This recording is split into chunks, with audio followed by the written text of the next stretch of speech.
This video we're going to take a look at a brand new knife from the folks at the Pathfinder Knife Shop. That is the Spirit. Coming up on Survival on Purpose.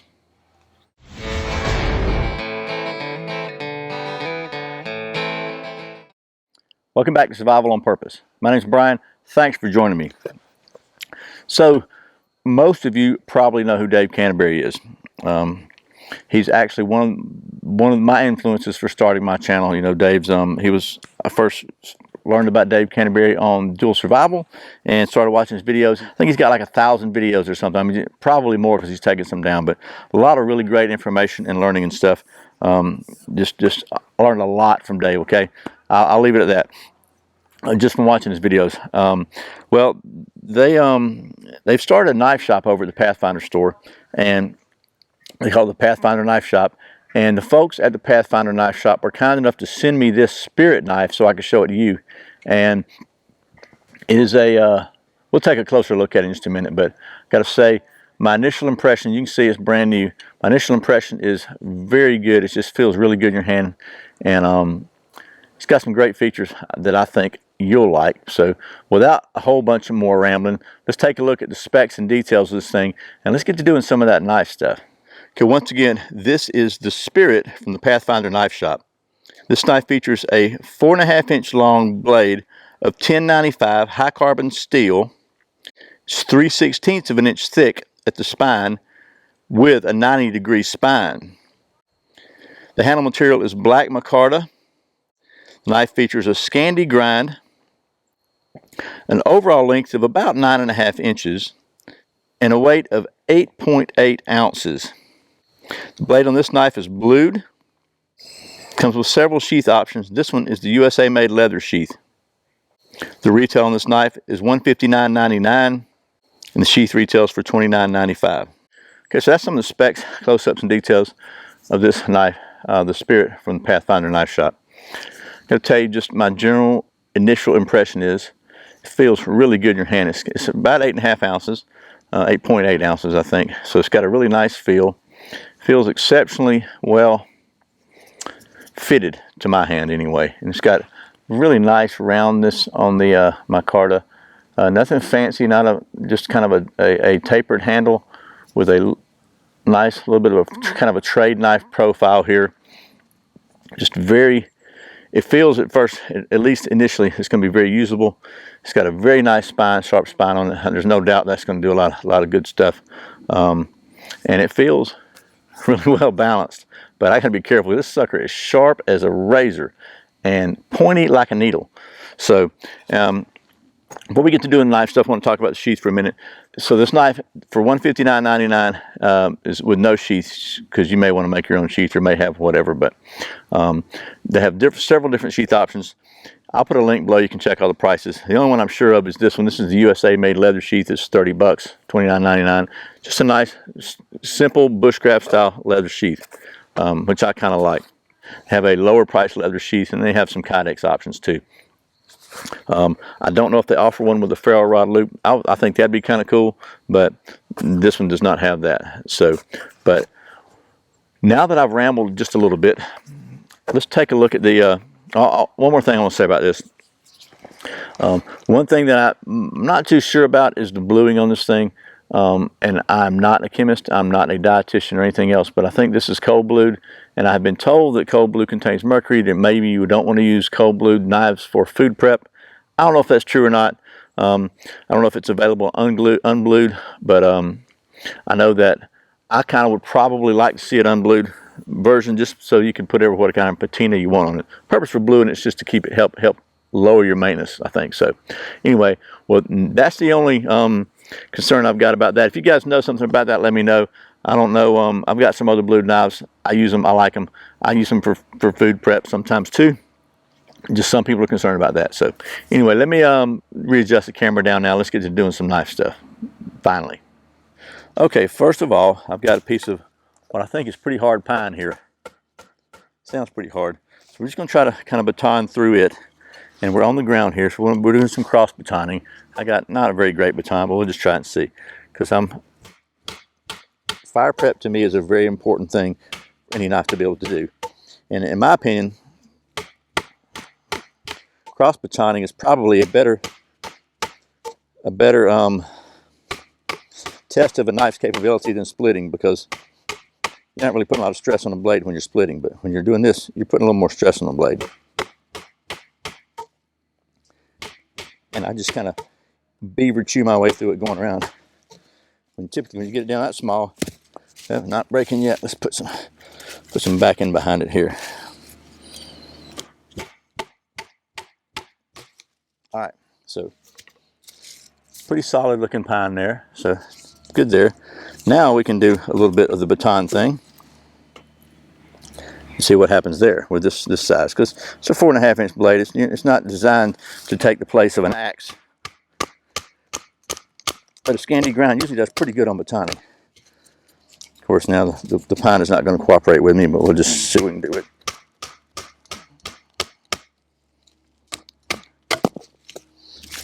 Let's just see, maybe if we can make some feathers from the pine.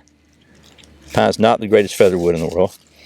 And it's a little damp. It's been raining pretty good here this morning, just slowly but surely raining.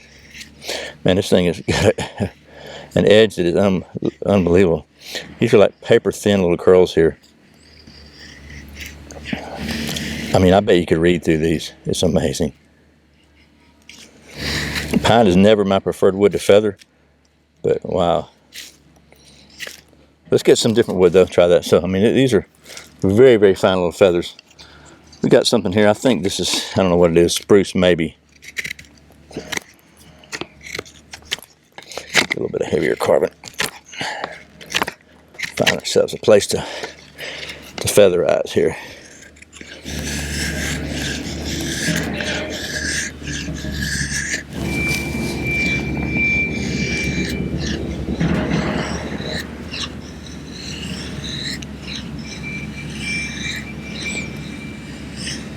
Wow.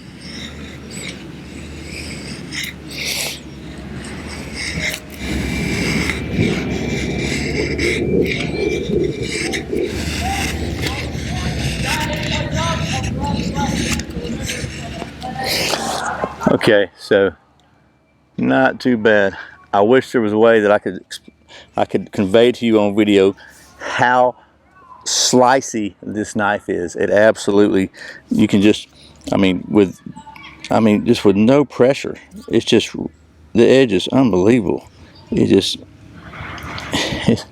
I wish you could feel this. Just so cool.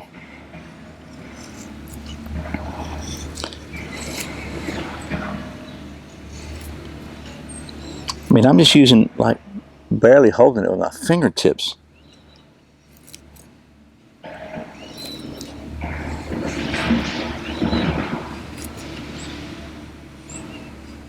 Wow. Okay, enough of that. I could do that all day long. That is fun. But you know where we're going next, right? Yep, here we go. Here we go. It's been raining all morning. Everything's wet. But I'll put this out when I finish. I have no doubts, none, zero, this is going to work. But just let me show you something real quick first. Watch this.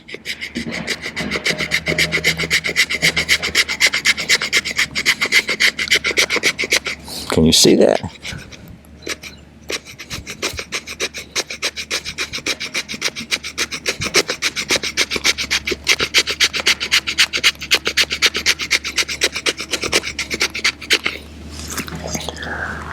Get a look at that.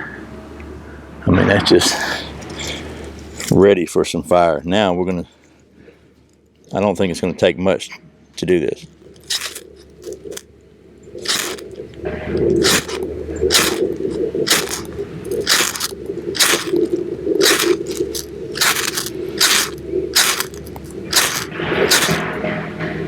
There we go.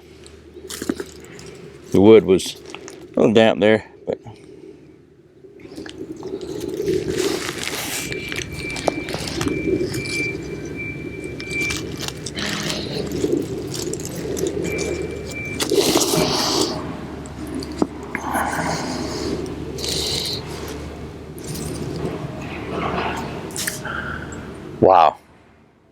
Okay, sorry about the heavy equipment sounds in the background. I'm at Boy Scout camp. It's on a Saturday afternoon in February, and they're doing some sort of maintenance up the hill there. So even when you go to the beautiful North Georgia woods to a Boy Scout camp, sometimes you just can't escape the noise. At least there's no dogs barking, right? But anyway, I'm rambling again. Man, I got to tell you, this scandi ground, this thing is exquisite. It is exquisite. It literally, it's just like, makes you want to play with it all day long. 90-degree spine, excellent. It's 4.5-inch blades, so within those limitations, it's going to do a great job batoning, but scandi is a great grind for batoning anyway. Super solid micarta handles. It's a great looking knife. The 90-degree spine, start to say super again. The 90-degree spine, great for scraping, for striking a ferro rod or whatever. One other thing I want to take a look at this knife before we do the industry standard balance test. Okay, so this is a Dave Canterbury knife, and he has a list of things on this website the knife should be able to do if you're going to come to a Pathfinder class. And one of those is be able to strike a flint, fire with a flint and steel. This is 1095 high carbon steel. Matter of fact, the only thing on Dave's list this doesn't comply with is the minimum 5-inch blade. I think I'd be okay with this one, but we'll see. So got a piece of flint and some char cloth here. We're just going to see if we can get us a little ember going here. I did see it spark a second ago, but it's a little harder with a knife because I don't want to cut myself. That I don't want to do. So let's just see if we can get it.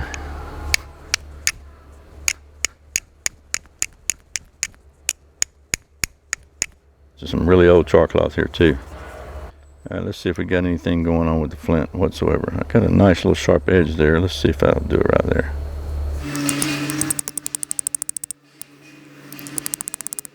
All right, so I was unable to do anything with a flint steel with this knife, and I beat the heck out of it trying. I did get a few sparks, but my flint was just subpar. I'm gonna take the blame for that. I'm not gonna blame this knife. It's 1095 steel. It's carbon steel. With a proper technique and a decent piece of flint, we'll be able to get a fire going. But again, in my opinion, your knife should not be, if you're going to use flint and steel, your knife should not be your primary method of making sparks. You need a dedicated fire steel or striker, whatever you want to call it. So I'll take the blame on that one. This, by the way, again, it's going to be an initial first look at this knife. The folks at the Pathfinder store and Pathfinder school asked me to take a look at this and give them my honest opinion and to test it. So I'm going to be using this knife extensively for a little while now, because because they asked me to test it and I told them I would, and B, because I really like it so far. So without much further ado, I think there's only one test that really has not been performed on this knife, and it is absolutely probably a standard industry knife test that needs to be done on every knife, and this is no exception. So let's get to it.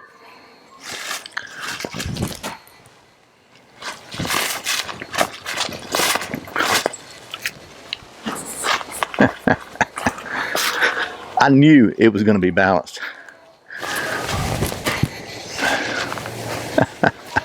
Okay, well that was the initial testing of the Pathfinder Knife Store Spirit full tang knife.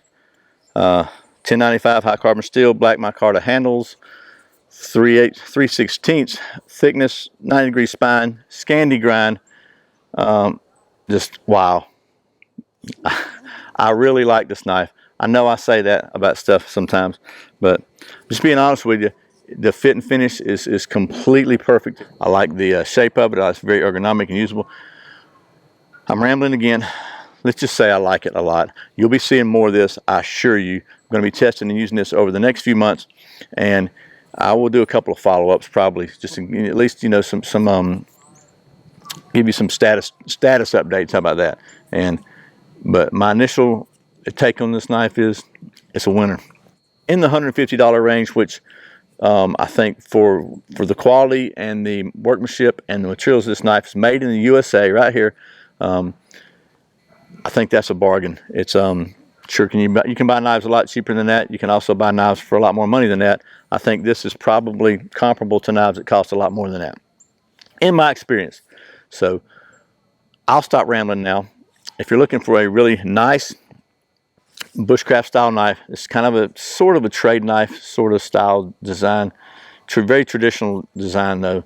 It fits very well in your hand. It's got a great edge on it, a great spine on it, and it's very well balanced. You might want to check out the Spirit from the folks at the Pathfinder Knife Shop.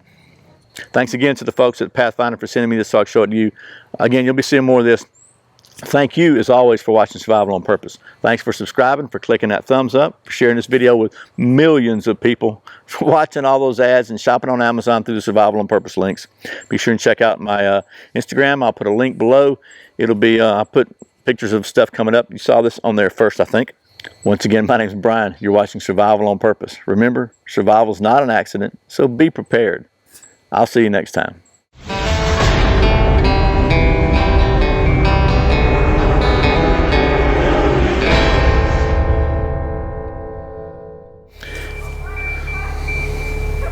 Sorry, at the Boy Scout camp. It is smooth as a baby's butt all around. You know, by the way, why do people say that? It's kind of weird, you know.